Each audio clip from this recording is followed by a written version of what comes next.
Righty-ho. So we've looked at the component parts, which is, being able to watch effectively, and we know now that no matter what happens, you're going to be able to stop anybody dying. Okay, yep. That's a good start. Always good. So our job, the job of a driving instructor is really quite simple. Because learners can learn by sitting next to mum and dad and just trundling around, and stuff eventually sort of fixes itself. And mum and dad might give a little bit of help, but we have to develop a set of skills that help us to show that we're worthy of payment. And that means making things happen quicker. And our pass rate should be, miles above school of mum and dad. Unfortunately, as an industry, it isn't. And I believe, personally, that that's due to the fact that we're working on outdated modes of training people. Telling people what to do and telling them when they've made a mistake or a fault's been committed. What we need to do in a modern world is to help the learner formulate some goals for the session.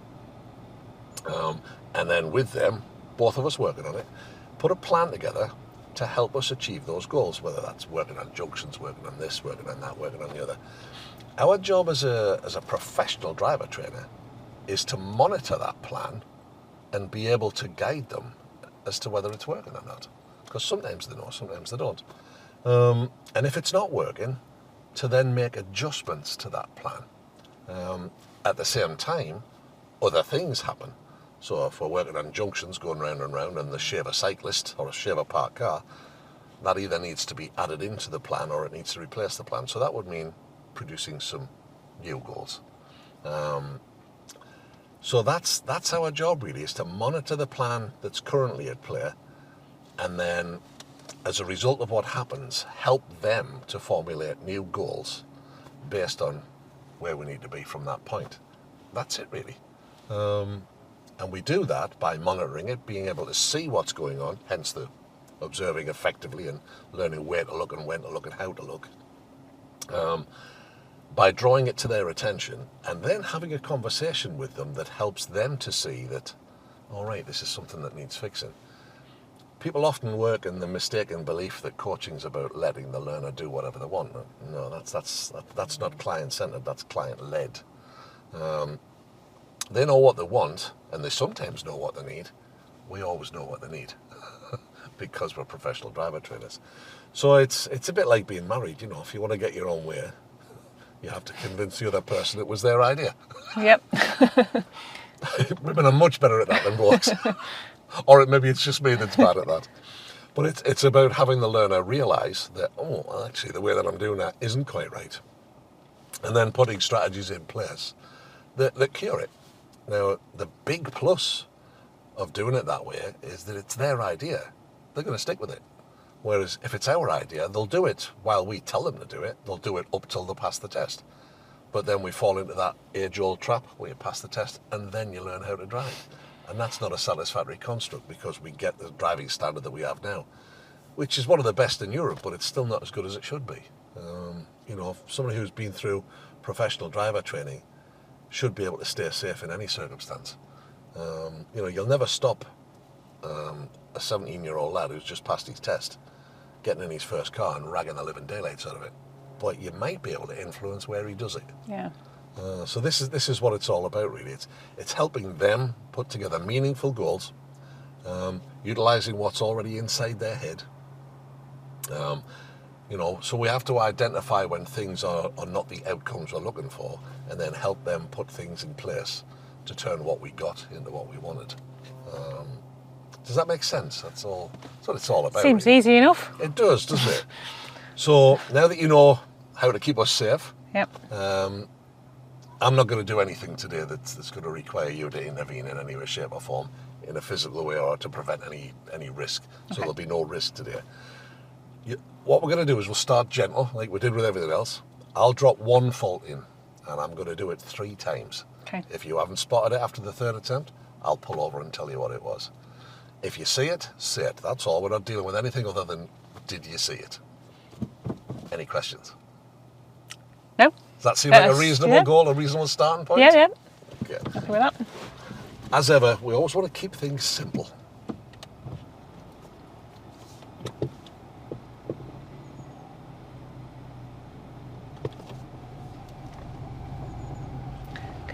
blind spot check. Excellent. Okay. And signal probably needed as well. Okay. I would say so. Because there was another car, there was a pedestrian. Fine. Yep. Don't have to analyse it, just say it. Okay.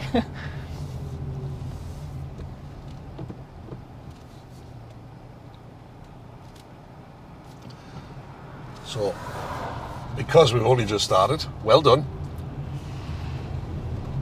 We'll drop that one. We'll make a note of it though, and then I'll drop a different fault in now. Okay.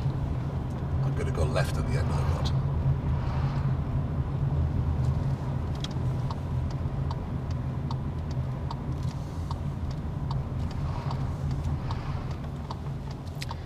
Signal too early.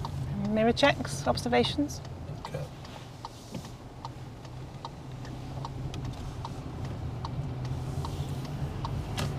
I wouldn't say that was a fault. Okay. Or at least it wasn't deliberate. I'll take the next turning on the left.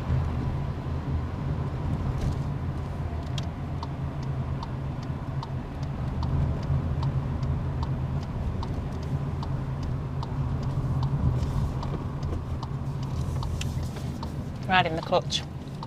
Okay. Did I do that at the last junction? Possibly. Felt it there as well though. That time you could feel it. Okay. Yeah. So it's one or two little things to discuss, isn't there? Yep.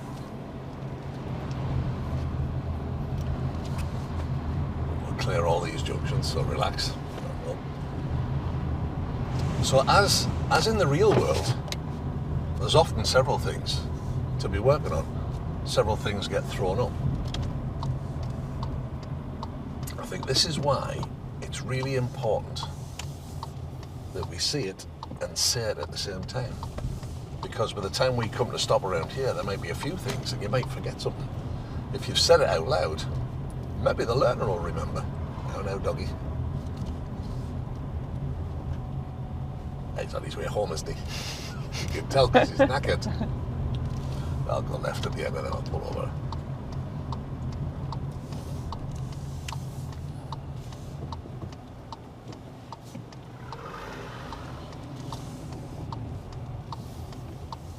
So we've done one little loop, we haven't travelled very far, but there's lots to talk about. Turn that off now so we don't get any noise. So what we need to do is you've raised my awareness of it, which is good. You haven't missed anything, which is also good. Missed the first coasting, but not the second one, which is good. What was different about the second one? What was it that drew it to your attention? I was looking that time. I wasn't looking the first time. What made you look? Because I was aware that it was the mirrors was fine, the signal was fine, so then I thought there must be something else. And it felt different. It felt too fast. That's right. So why was it too fast? Because your foot was on the clutch, so the engine braking's not there. That's right. So you suddenly got a moment. So that can alert you too. So again, it's one of the things we need to learn to do is to trust our instincts. If you like, to believe in ourselves. Now we're going to have a little look at this sheet, which I'll put a link in the description of this video for anybody who wants one. So I've marked this down as risk. So I'll pass that to you. And you can. So what risks have we identified as we've gone round? Let's do it in order. So we've got the blind spot check. Okay. What else? Signal. Okay. On setting off. Yeah, okay. No, I'd said, well, I don't think that was an issue. What do we make of that? Well, I would have asked, what's the purpose of the signal? Okay. Why are you... We'll come back to that. I just threw that in just as a deliberate thing, just to see if you would let it go. Because I went, yeah, it was all right. No, Okay. no. What came next? I wasn't happy about the timing of the signal at the junction. You thought it was too early. Thought it was too early. Mark it down. So that was moving off.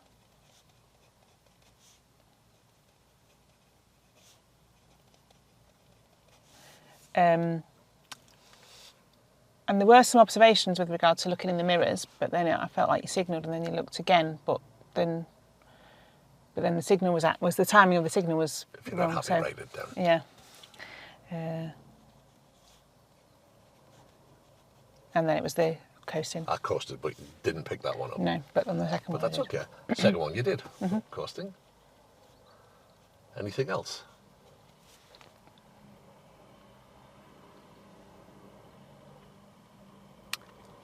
You haven't missed anything. I'm not happy that you've left it in gear. Okay. Write it down. Okay. Sometimes we flag things up and then in conversation with another you think, do you know what, actually, that was all right. Okay, forget that. Because they might have a good reason for doing it. They might not. And remember, it's this whole thing now is you've seen that there's some problems. You've brought them to my attention. So that's the first two columns. Did we see all of those? So stick a tick next to everything we saw. Yeah. Stick a tick next to everything that you brought to my attention. I don't know if I mentioned that one. You did. Did I? You did. I So it didn't was a bit mention that early. one, but I've just mentioned it now. Okay. We have, but that's Yeah. all right. So I think, certainly in the early days when you're developing these skills, it's important just to take the time to just mark them down and and there's nothing wrong with just saying to the people, just give me a sec while I just make some notes. Now then, the next column that you see here, well, there's two columns under the suss it. So we've seen it, we've said it, we now need to suss it and then sort it. So in the suss it, we have cause and consequences. So they're just prompts to give you an aid memoir, if you like. So let's work through these. So blind spot. So work your way through what you would do with that. So you've brought it to my attention. Did you realise you didn't check your blind spot there? Now what are you going to do if I said, oh, did I not? So I've just forgotten, haven't I? Or I wasn't aware of it. Where do you go from there? Was there any potential reasons why you forgot? I just forgot. So what could be the potential reasons?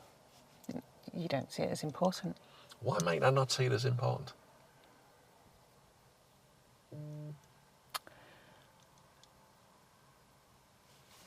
Just not aware that you might have looked in your mirrors. You might have thought, "Oh, that's enough." I might have done. I might have done. What other reasons could there be? Don't understand what it is. Yeah.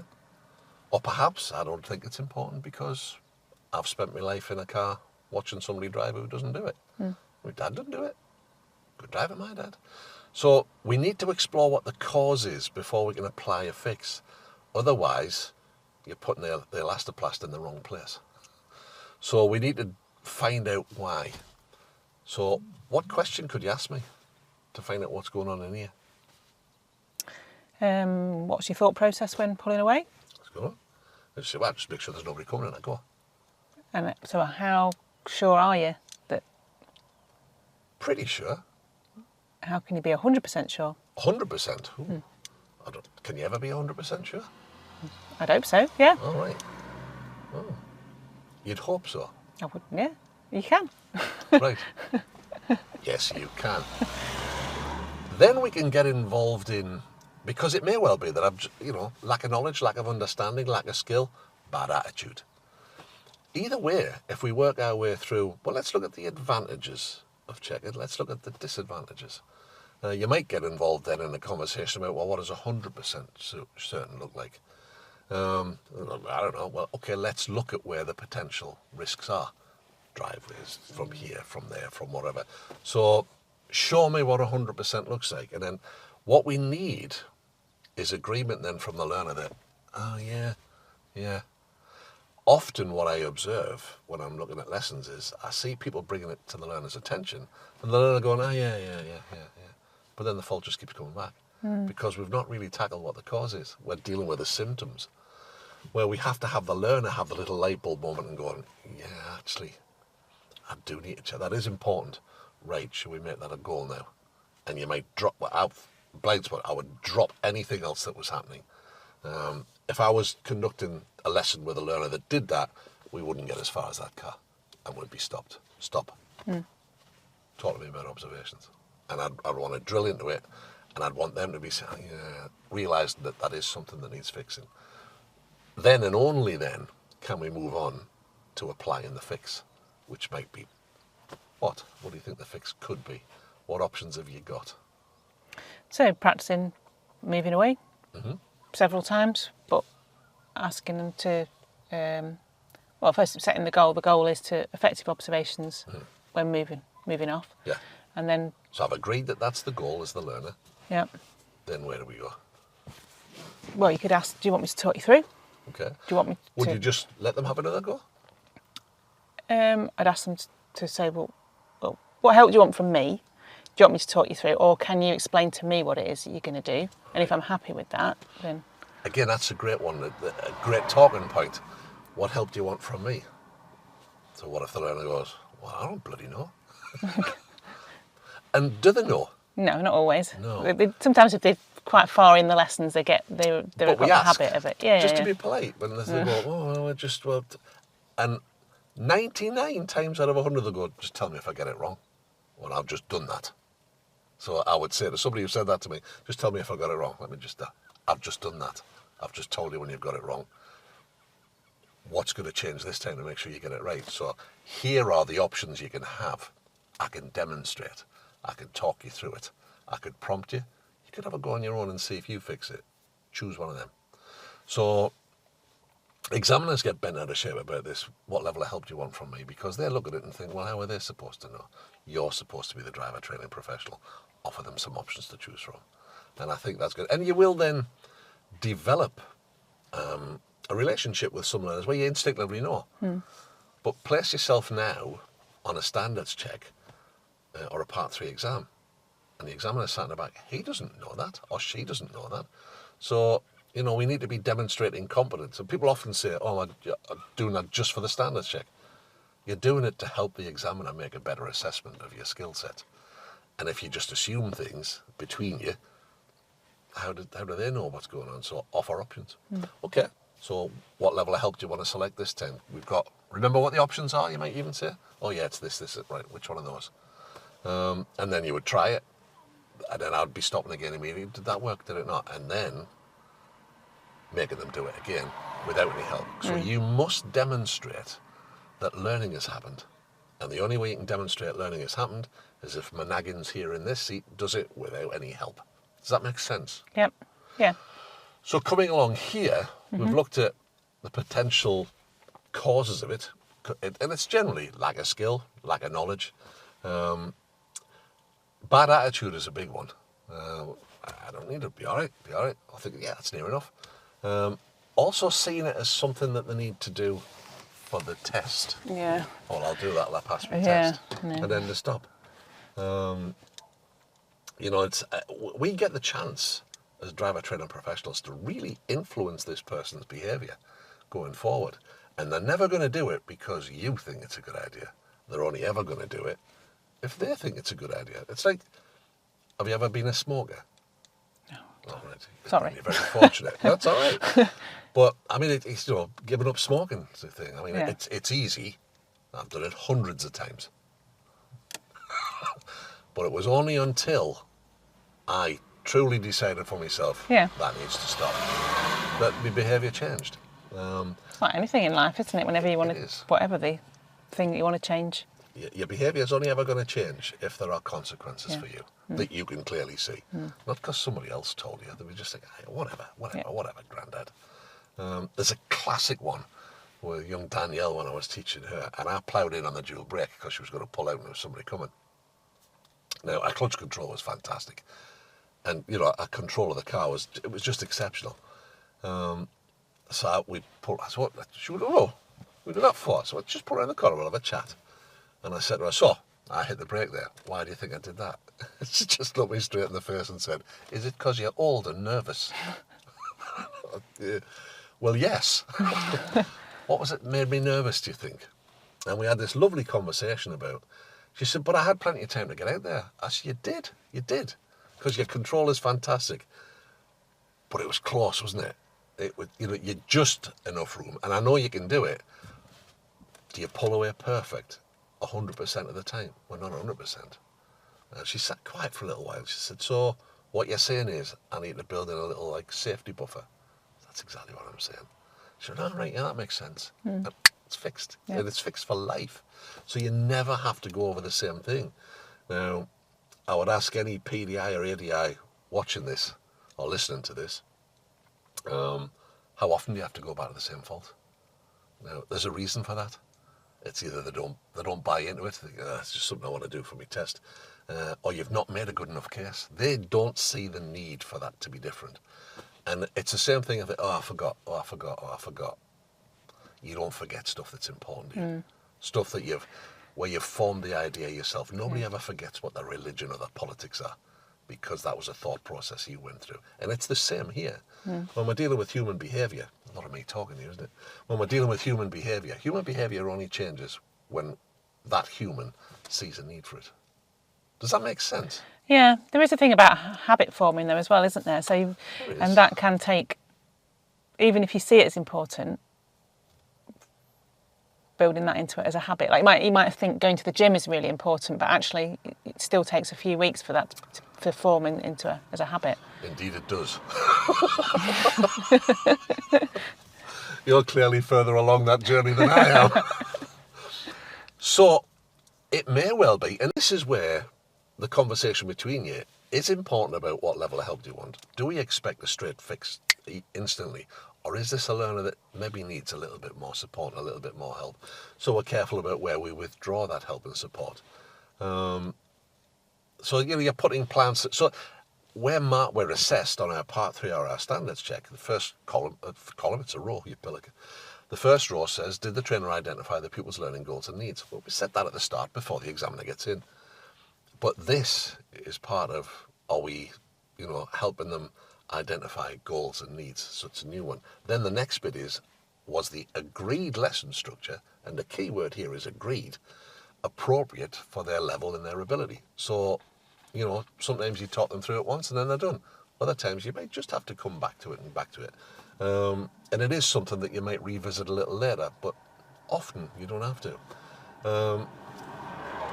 So this bit of it, this, if you like, looking for the outcomes that we're expecting and seeing something that's different, that's a very different way of phrasing it than looking for faults.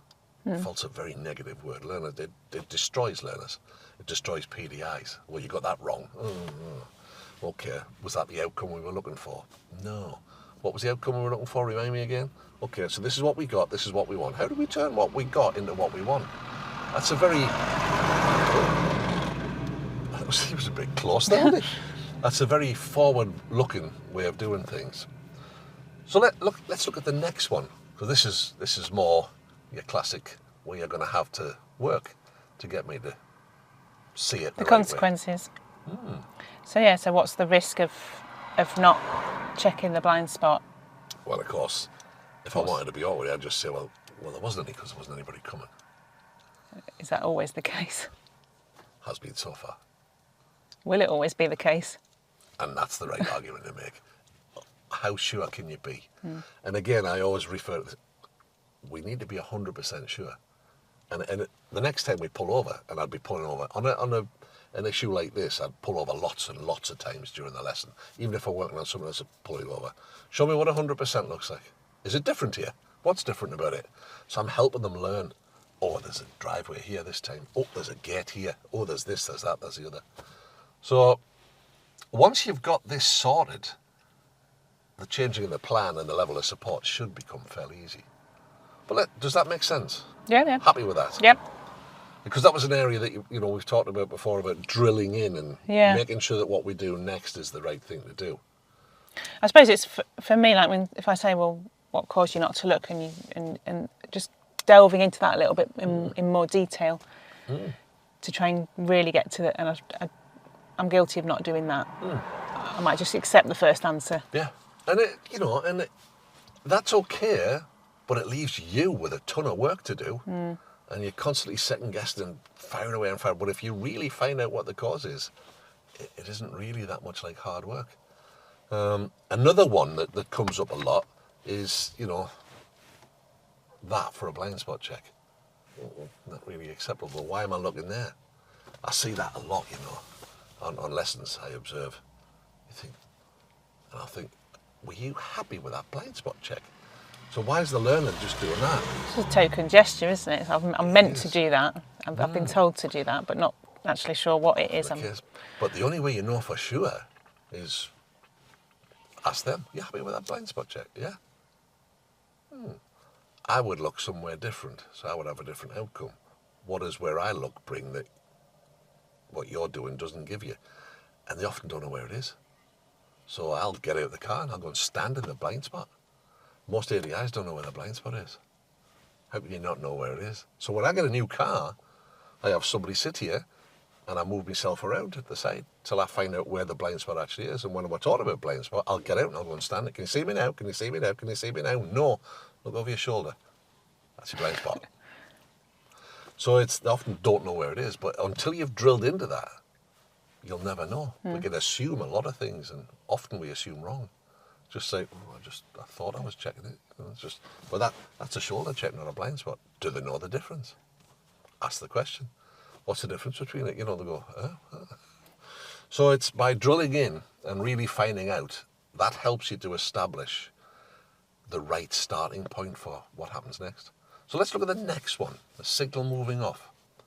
So we had not a disagreement, but we have a difference of opinion here, don't we? Yeah. So why did you choose not to signal? I didn't think anybody would benefit from it. Was there anybody, when you observed, was there anybody about? There was a car behind us, but he was going the other way. That was it, I think. Was there anybody else? Don't think so. Did you see the pedestrian? No. So might that have helped them in some way? Maybe. So you can argue that both ways, can't you? You can say, well, they'd seen me. They had their eyes on me. I didn't think it was necessary. I can make that argument. It's a reasonable argument. But you're not happy with it, so you can't let it run. So I'd be looking at that and I'd want a conversation where I'd go, well, I suppose. Okay, so let's have a little think about that next time we do it. Would it have been helpful or warned that road user, which is what a pedestrian is? Maybe, maybe not. Difference of opinion, but when there's a difference of opinion, there's only one that counts. It's yours. You then have to justify it, don't, because I say so, that's not good. Yeah. I suppose you put them in if you were a pedestrian, you wanted to cross this road and you see a parked car. Sorry to cut across you here, but there's a row on the form that people don't understand where opportunities and examples used to clarify learning outcomes. If you look in your mirrors, there's a pedestrian. Yeah. So it draws your attention to that. Yeah. Would it help him? Well, maybe. Are you hurting anybody by putting the signal on? No, we're not misinforming, are we? So you can use what's around you. Sorry, I cut across you there, but it was too good an opportunity to miss. Yeah. So once you've got me to go, well, maybe, then you can look at putting plans in place. But until you've got that from me, until we've reached agreement on that, you cannot move on from these two here, the sussed bit, until you've got agreement. Otherwise, it's never going to work. Or it might work, but it'll be a temporary solution. And you'll either have to come back to that, or if they're really smart and they remember it till they pass the test, they're going to have that as a bad habit once they're passed, because they were only doing it for the test. Or because you said so. What about this one? Timing of the signal. Talk me through how you decided to, what time you decided to signal. Talk me through your timing of your signal, sorry, at the junction. Yeah, well, I just popped the signal on. So how are you deciding when to signal? Well, I just thought I'd do it far enough back so that I'd make sure everybody could see me. So I did it probably, well, maybe a little bit further back than that thing cutting the hedges. Mm-hmm. Are you saying that's too early?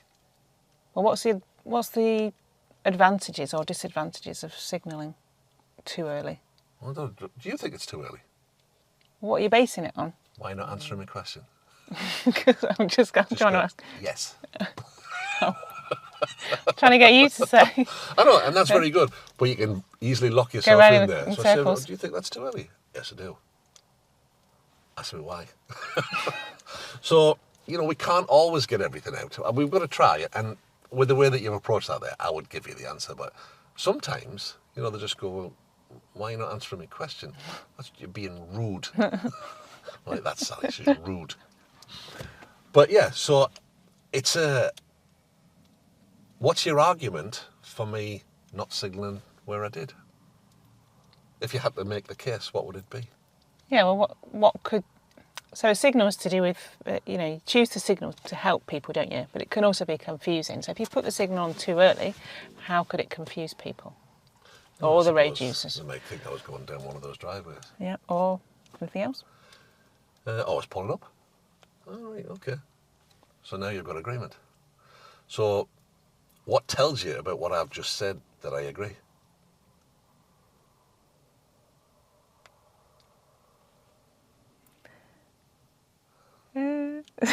Did it sound begrudged at all? No, you sort of went, oh, okay. Yeah, you kind of, yeah. Pitch and tone of my voice. Yeah. Which is very different to if I'd gone, yeah, all right. Yeah. It's a very subtle difference, Yeah. but we need to tune into these things because it's important, and this is what differentiates us from the school of mum and dad. We pick up on these things. You say, does that make sense? Yeah, I think so. Tell me what knowing so looks like. So I don't want to know about think. Well, I think so. You think so. Okay. So just by, it's a skill set that we have that's underused. It really is underutilized. Our ability to tune into the non-verbal stuff. We're very, very good at it. Facial expressions. If I go, yeah, So we need to learn to use it. But in order to do that, we need to be doing the staring thing again. The thing that we're told it's rude. It's rude to stare at people. You need to pick up on stuff. I mean, you have to be careful how you do it. Yeah. You don't want to come across as a psycho or rude. So it's zoning into that, and you can tell by the body language. So can somebody observing the lesson whether our friend in this seat here has agreed or not. So then it's dead easy thinking about, okay, next time you come round, let's have a little think about it. You could ask the question, talk me through where you're going to signal this time then. Or you could put a strategy in place, So we're working through. We've the cause here was, well, I thought it was all right. Is it not? No. And it's okay to say, well, no. No. It's like, I was always told when I did my training, when they say, would I fail my test for that? You should never answer that question. It's not about the test, it's about safe driving for life. Well, why wouldn't you answer the question? It's rude not to. You go, yeah, you would. Do you know why? Oh, do you know what the examiner's looking for? Do you know why they're looking for that? Do you know why that's important? And I introduced the highway code when we're talking about, what does it say in the highway code? Because the highway code's a brilliant, I mean, it's boring, but it's a brilliant document because it's all common sense. And it's all based on rules that have been put in place to stop people dying to begin with, and then making us better road users. So there's lots of stuff in there that's really great stuff. It's a book full of best practice.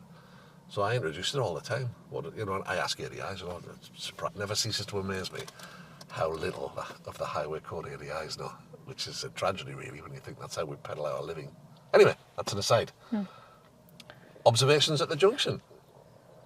Yeah, so tell me about your observations at turning left. Oh, at the end, yeah, I checked right, left, right, and there wasn't anybody about, so I went. What about on approach? Yeah, I checked my mirror quite a bit. Which mirrors did you check? This one and this one. What are you looking for? People behind, cyclists, that sort of stuff. So how sure were you that you were able to turn? How? I'm pretty sure. You're 100% sure? 100% sure. Can you ever be 100% sure? Yep. Oh, okay. You can. That's right. And what would need to change in my behaviour to be 100% sure? The timing of the observation. So you were looking, but on approach I felt it needed to be a different timing, I think. Okay. I felt. Okay. And then the signal, because you kind of... So we're now in the realms of, you weren't happy with what I did. You would clearly do it different. So why would you do what? If I said to you, well, why, what would you do? What would you say? Well, I'd check behind first.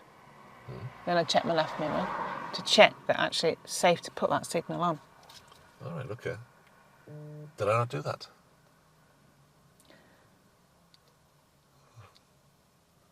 No. Okay. You weren't happy with it. No. So unless I can convince you that my way of doing it's better, you've got to stick with your version of events, do you not?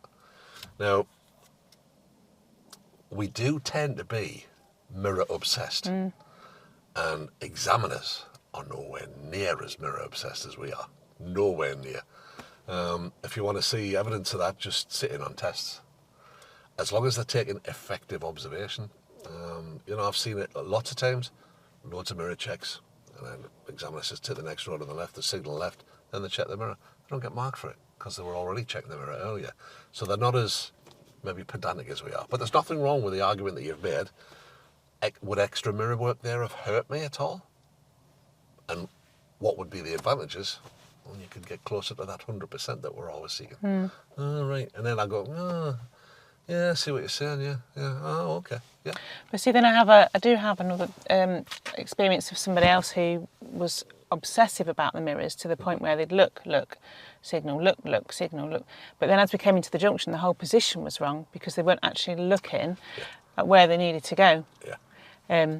So we spent a session working on that, and actually just saying, actually, do you know what? You've looked, you need to now trust yourself that what you've seen is what you needed to see, and now focus on the junction. Yeah.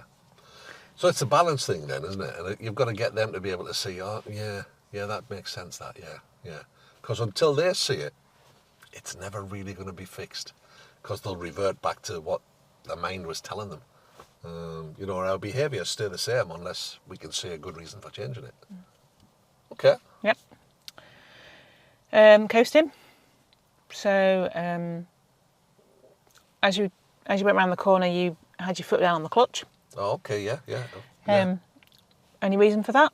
What's potential reasons for that happening? Is that not how it works? So if you want to go, you bring the clutch up. When you're slowing down or stopping, you push the clutch down. Okay, how do we control the car at lower speeds? How do you mean? Well, if we're in third gear to start with, for example, but we decide we want to turn left, would you stay in third gear and coast around the corner, or what would you do to reduce the speed? Well, I'd probably brake a bit, and then coming down here, I think I was in third when I came down here, and I slowed down with the brake, and then I put it in second. Is that what you mean? Oh, I'm talking about the other one where you turn the corner. All right, well, I think I did the same there. We were in third and I put it into second. So if you put it into second gear, and when you've changed gear, what should you then do with the clutch? Once you've found that gear? Oh, I'm not sure. Did we just drive along with our foot on the clutch all the time? No, I brought the clutch back up once we got around the corner. But what's the safest thing to do? Well, I thought it was safe. I didn't realise it was unsafe. Okay. So now we've just got a lack of knowledge. Yeah. But I'm also a bit confused. Yeah. Have you had this before with a learner? Yeah. Yeah. That you bring the clutch up to make it go. When you Yeah. want to slow down, you push it down. That's what we tell them. Yeah. So they're just remembering what we said. And this is one of the big, big problems with giving people stuff to remember. They don't remember it right. But if they've discovered it for themselves, that's a whole different world. So my fix here would be to push them around, intersect, clutch up. Do you feel the difference it makes? Oh, yeah. Didn't realise I could do that. Often they don't realise how slow they can go with the clutch up. But it is often linked to where you bring the clutch up to go and down to stop. Yeah. And to slow. Yeah. So just push it down.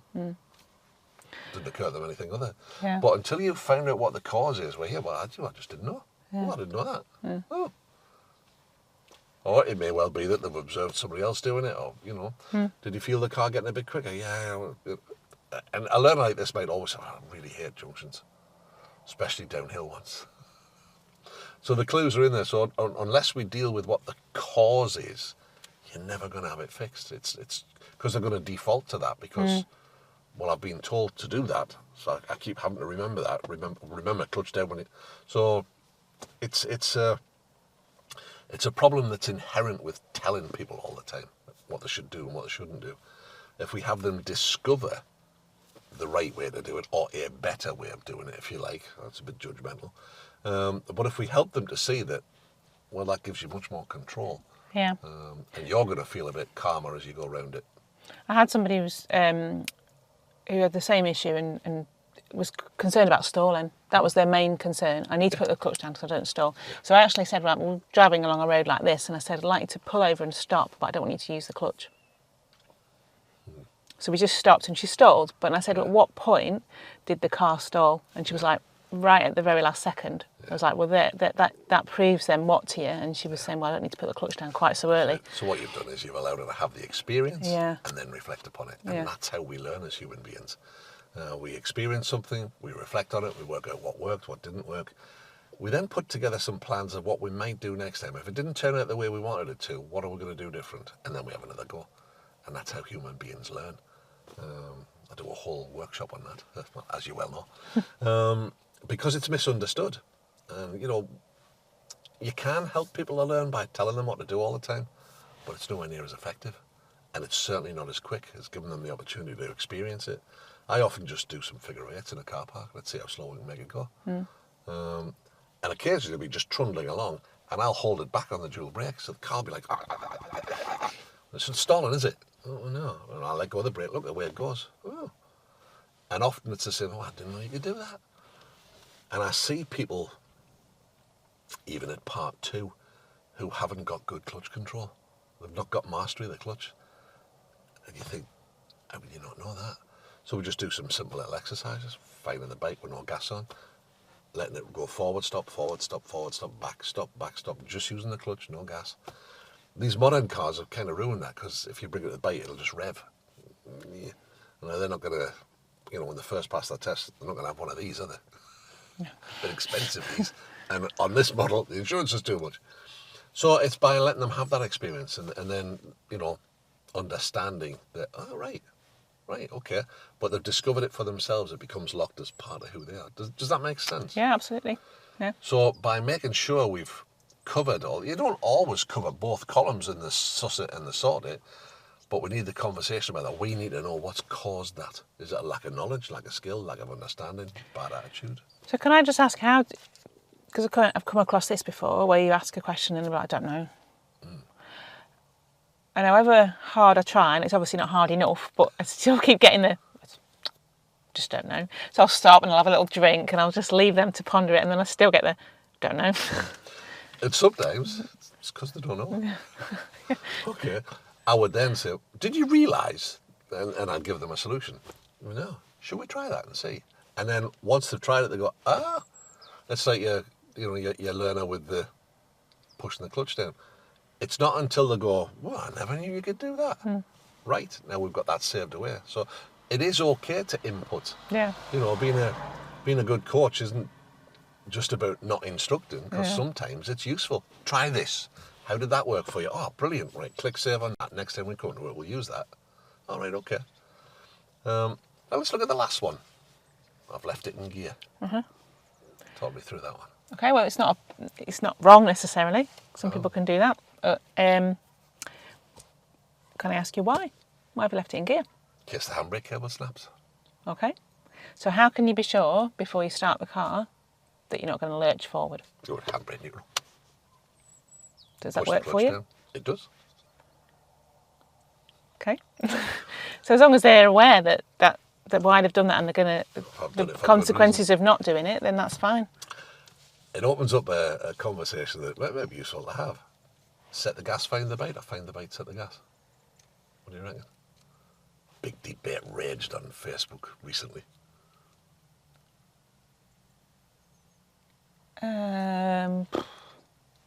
Is both okay? I don't know, what do you think? Yeah. I want my learners to be able to choose. Because sometimes, bringing it up to the bait, let the handbrake go, roll away downhill perhaps. With this car, you bring it to the bait, you get a little bit of gas, comes on automatically. The engine management system does that. But I want my students to have clutch mastery. So we can pull away with no gas on, with some gas on, with a ton of gas on, doesn't matter, and I can make it smooth and be on top of what's going on. So here I've given you a good reason. I did think about turning the steering in and see what you said about that. So it's often, you say, well, all right, yeah, that's okay.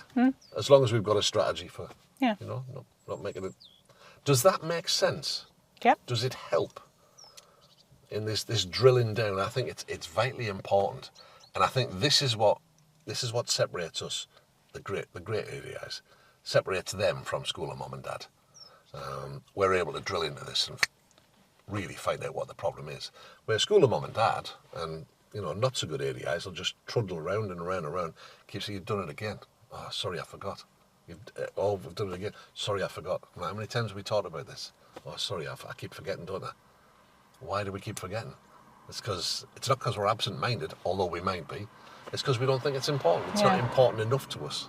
Yeah. So this is where consequences come in sometimes, where things maybe are, proper dodgy.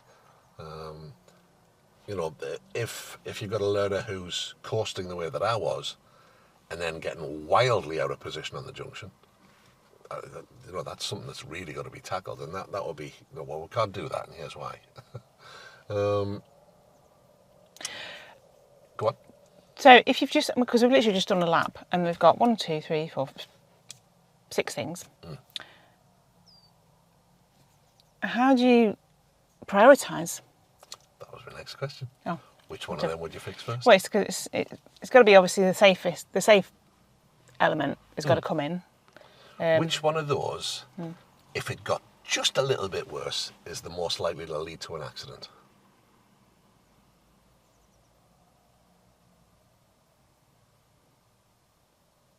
The blind spot check. Possibly. Because you might not have even got anywhere and you've swiped somebody out. If I was going to pull away like that and there was somebody coming, what might they do? What would you do? You're overtaking a car that pulled away. Horn. So that person might alert you to their presence. Talk to me about coasting. Is there anything another road user can do about that, except brace themselves for the impact?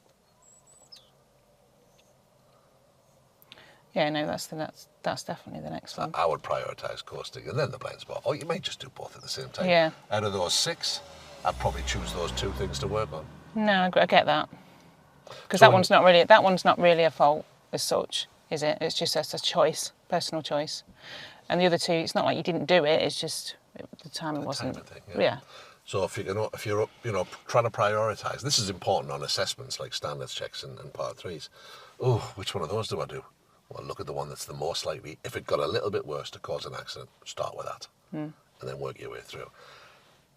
You should be able to fix all of those fairly quickly because we've agreed strategies. And I think it's an area that I see, and this is something that's so vitally important. The amount of time, let's just take any 2 of those faults, the amount of time we sat discussing that, people are terrified to do that on the part 3 of the standards check.